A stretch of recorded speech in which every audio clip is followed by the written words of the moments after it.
دنیا میں بیٹی جیسی نعمت ہر کسی کے نصیب میں نہیں ہوتی، بلکہ اللہ تعالیٰ کو جو گھر پسند ہو وہاں ہی بیٹی کو پیدا فرماتا ہے۔ کسی نے کہا تھا کہ بیٹی تو بوجھ ہوتی ہے، شکر ہے خدا نے مجھے بیٹی عطا نہیں کی۔ تو میں نے جواب میں کہا کہ اللہ بیٹی اس کو عطا فرماتا ہے جس کو بیٹی پالنے کی حیثیت ہو۔ ایک لڑکی نے اپنے گھر والوں کی مرضی کے بنا ہی شادی کی تھی اور اپنے ماں باپ کی عزت کا خیال بھی نہیں کیا، تو وہ اپنے شوہر کے ساتھ خوشی سے زندگی گزارنے لگی۔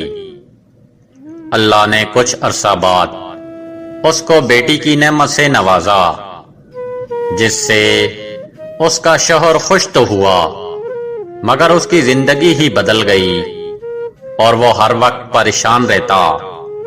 تو ایک دن بیوی نے دیکھا کہ اس کا شوہر نماز کے بعد یہ دعا مانگ رہا تھا کہ اے اللہ، میری بیٹی کی قسمت میں وہ وقت کبھی نہ لانا کہ جب میری بیوی اپنے گھر والوں کو چھوڑ کر میرے پاس آئی تھی، کیونکہ بیٹی کی قسمت ایک باپ کی دعا سے ہی بدل سکتی ہے کہ جو اپنی اولاد کا کبھی بھی برا نہیں سوچتا۔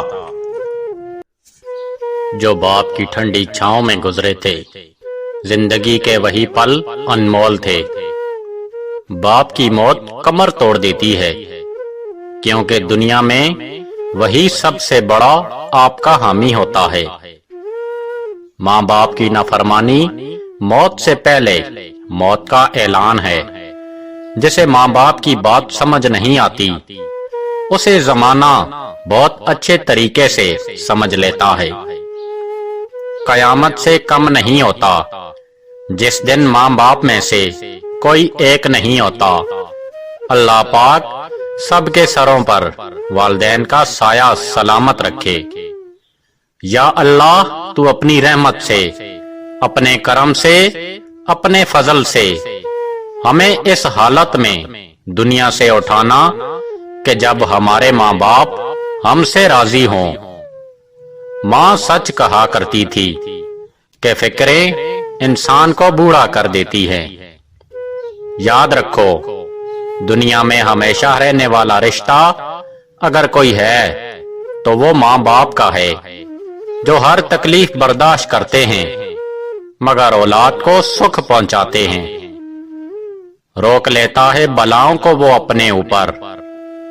ماں کا آنچل مجھے جبرائیل کا پر لگتا ہے۔ عمر کوئی بھی ہو، چوٹ لگنے پر پہلا لفظ منہ سے ماں ہی نکلتا ہے۔